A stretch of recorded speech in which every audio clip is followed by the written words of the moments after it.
Alright, so since the last video left off, I'm pretty sure we had all this done. But since then, my wife has gone through and done all the shelving on this side, the passenger side of the bus. The walls are all packed. You can actually see kind of how much the insulation's gone down just sitting here from us like walking around and stuff and it packing down. It's kind of cool. We're completely filled out all the way down to the end here. She did everything, both sides, as far as the shelves are going to go. We are going to make caps across the front of it to make them like prettier than this. This is just a structure because of how much weight the books are going to be and like the bouncing. And I'm not a carpenter, so I'm doing what I can. We got our faux wall built here, which stops this zone.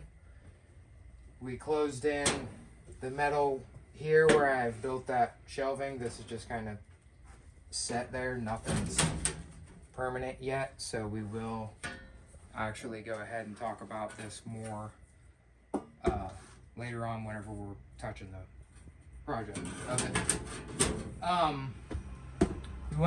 I moved the AC. I had it offset a little bit because I was worried about the intake, but a friend of ours came by, looked at it, said it was fine to move it over a couple inches. We have AC lines run up through here, drainage hose, down and out. All that's run through the bottom of the bus, goes down through this side. I'm actually kind of annoyed because I bought this 50-foot like refrigerant line kit and it was a piece of shit. It came so easy and I'm so unhappy, but it's in. The mini split is up in the front. We can go outside real quick and look at that. Alright, so all we did here was it's just box tubing, 18 gauge with some angle iron welded onto it on 3 sides. Yes, I know it's rusty. We're in Florida. There's so much humidity here. This shit happens the minute you do it. I do have to take it off and finish welding all of this stuff. This was just to test it. Slots in down on the end. Let me see that. We'll go back here. You can see my refrigerant lines and my control lines run the length of the bus all the way to the back. So, alright, so yeah, we need to take this off and finish welding it. I do have it mapped here to cut so that the vent comes out, but I kind of want to do that nice, so I'm not in a hurry to do that, you know, shitty with a jigsaw. So we're gonna wait until we turn the bus around, then I can get it up towards the shop and actually work on it with some nice power tools before we actually touch that project. Coming back in here, we're gonna talk about the solar stuff real quick. Basically what we have is these plates came with the solar panels. Whenever I bought them used. They were basically just mounts for the panels to go to the roof. And I've decided to utilize these because they come with a hole in the middle that we can put a bolt through. And then if you look on the ceiling right here, through this bracket, we have a riv nut. These are, that actually doesn't say, they're M8 bolts. So they're not little teensy-weensy little bolts. And then these things are kind of cool because they're slotted. They give me the ability to make sure the panels are the same height all the way through the roof. And they just kind of lock on there. Okay. So it's kind of neat. I can take that real quick and just go up top and show. It is so bright up here right now. But basically we have the mount bolted through. Sorry, I can't really see what's on the screen, so hopefully I'm recording this good. And then we have the bars that are running the length of the bus. In those, we have riv nuts installed here as well, and then the solar panels go across in between. But we're gonna record more of that whenever it comes time to like actually mounting the solar panels, not just making these brackets. You guys have watched us make brackets before, so. Alright, now we're back in the shop, if that isn't obvious. We have all these batteries, which we kind of talked about a little bit before, but I didn't say what we're doing yet. These are 34 in total, 75 amp hour, 12 volt lead acid batteries. I bought these used. Here was the other side before I had it out. Sorry. For very cheap. Obviously, we need to figure out a way to mount them. So, as you guys are going to see in the time lapse, I'm going to throw up after we talk. Or actually, I'll throw it up now, and then we'll come back to me talking.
We built these cages.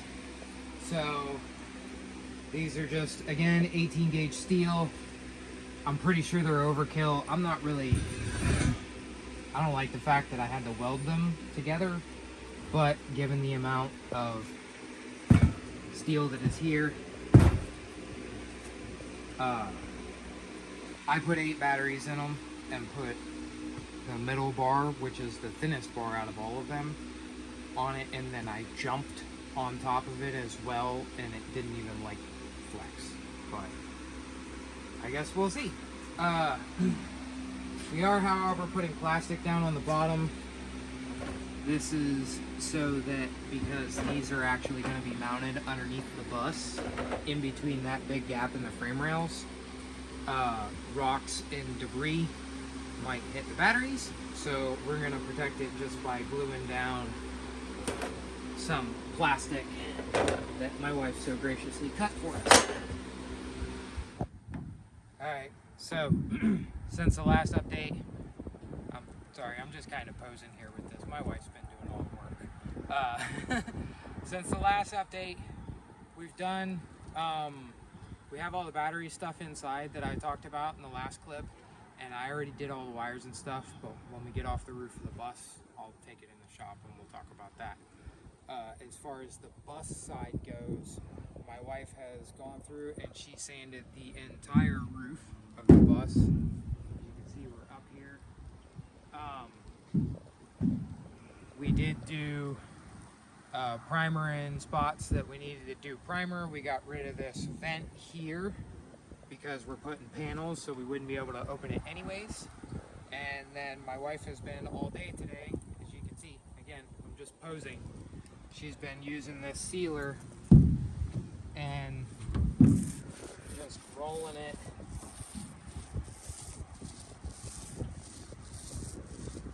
It's not really a necessity per se, but It does make the bus look better. it makes it look a lot better. One day we might go with a bifocal panel, so the white will make it bounce and we'll get a lot more energy that way as well. And these buses are prone to leaking, so having this sealant on all the seams and stuff, we've put so many holes in this roof, it's not going to hurt to have an extra coat of sealant on the roof, you know, other than our shoes making it dirty, where she's done the second coat. Look pretty good. Might get some more and do a third coat. I like this stuff. So, but yeah, I think that's it for up here. Alright, so this is what I have for batteries. I'm sorry, I was going to do all this on film or footage or whatever, but to be honest, I didn't really know what I was doing, and I had to watch quite a few videos just to figure out how to wire all this properly and how to do it safely. It is a lot of power. People don't realize that whenever you're messing with batteries, it's very dangerous. You know, I don't want to say a word, but they pop if you short stuff out. And then we're in a building that's made out of wood and full of books. So I didn't really want to, you know, play around with it. So we crimped all the wires. We're using 0 gauge. These wires are temporary. So this one, connecting these 2 packs there. Same thing with the gold tabs. Temporary, and then obviously very temporary. I have this equalizer going because a couple of the batteries weren't really wanting to level out on their own. So this is, it's 600 amp hours at 48 volts. So it's 32 batteries. They're wired in parallel and series, so that it is 1, 2, 3, 4, 5, 6, 7, 8 packs of 4, making 48 volts. And then you do the math yourself. They're 75 amp hour at batteries. I have 32 of them. So we're never gonna see the limit of this inverter, but I still rated this wire. This wire is rated for 150 amps continuous, I believe. So we're single 0 gauge, and then same thing, single 0 gauge here going in, and we're probably going to end up doing, each one of these packs is going to have their own fuse and breaker, and then those are going to go into a bus bar, and then off of that bus bar they're going to have its fuse and breaker, which is then going to go into the inverter, which has its own 300 amp fuse as well.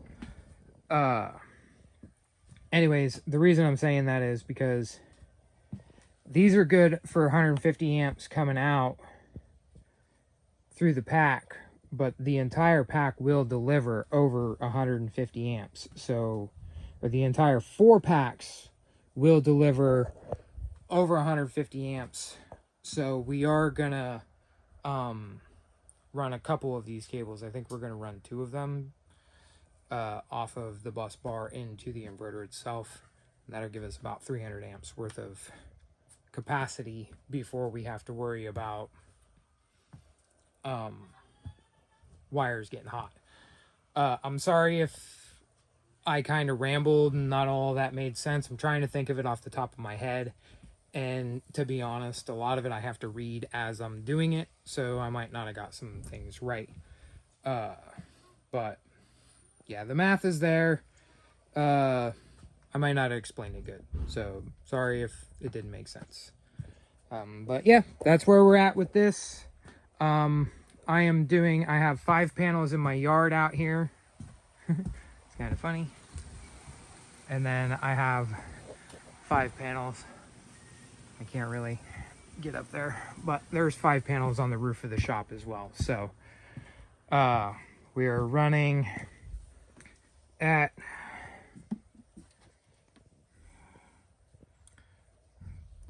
we're floating right now, so it's 1.5 amps input, 66%. So it's trying to just bring them up all the way to operating voltage, so 100%, which is cool because I got it all hooked up today. Everything's working good, and we'll be putting it in the bus soon. So we'll do another update whenever I got some holes drilled for the cages to go underneath the frame, and we can show how that's going to work. All right, so we realized that it was going to be a long time before the bus was done and like mobile and ready to go as a store.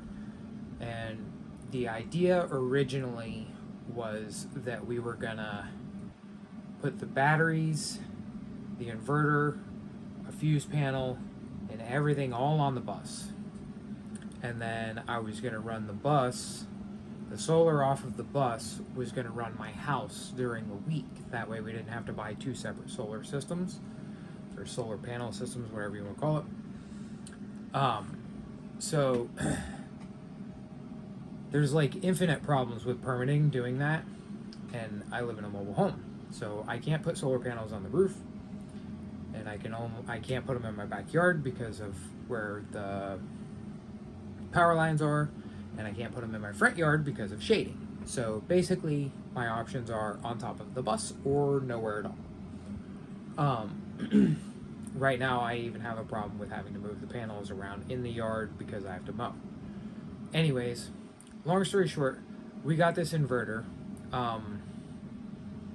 It is an eco-worthy 12,000 kilowatt hour, or 12 kilowatt hour, not 12,000, sorry. Hybrid inverter. So it does solar in, it charges the batteries, and it can take power from the grid and charge the batteries. It can blend them. Like, there's all kinds of stuff. I'll show all this in the app whenever we start talking about that. Anyways, so we got it, and it has this fault light. Now, this inverter has been working for a few months now inside my house. You can see this is what I did today. My accumulation. So we've used quite a bit of power, and you know, we're taking in right now from solar. I have my fuses, stuff here, Wi-Fi adapter, and then this is where I have a complete separate system from the grid. So this is my in from the solar panels. This powers the lights in my house, this ceiling fan, lights in my bedroom, all of the low voltage, and by low voltage I mean 110, 120 volt appliances, no washer, or actually we are running the washing machine on it, but no dryer. We did put the microwave on it today, and I think we're gonna leave it on there because it did plenty fine. It didn't struggle at all. Anyways, the fault light came on, so I emailed EcoWorthy, and they just sent me a new one. So it's in the box. Obviously, I have already opened the box. I'm not gonna open the box again just to show you guys. It looks just like that one. So we have power coming out of my panel into this plug, which you're allowed to do by code. This is detachable, which is a dryer plug. Goes in. That is my backup if I need it. Shut up, air fryer. And then it runs out through this cable here. Sorry. Through here. Through this. I need a 3D print, like a little cover here. And then that runs this panel inside here. The main power cables are here from the batteries. There is a fuse down back there. You just can't see it, and I don't want to move stuff. Anyways, so yeah, that's where we are with the solar for right now. So it kind of changes things. There's nothing wrong with this inverter other than that fault light. So I think what we're going to do is we're going to put the new inverter just on the bus. And I think we're going to buy some more panels and put them in my house and just put the rest of these panels on the bus, and we'll have 2 separate solar systems. That being said, we're going to close out the chapter on this for right now because that's thousands of dollars, and we don't have thousands of dollars to just spend all the time, especially on something extra. We probably got another 4 or 5 months before the bus is like operational and we need the power on the bus, so we're not going to spend that money right now if we don't have to. But yeah, that's an update on that. So thanks anybody who stayed along for this long, and do the like, subscribe stuff so that it helps my channel. Thanks.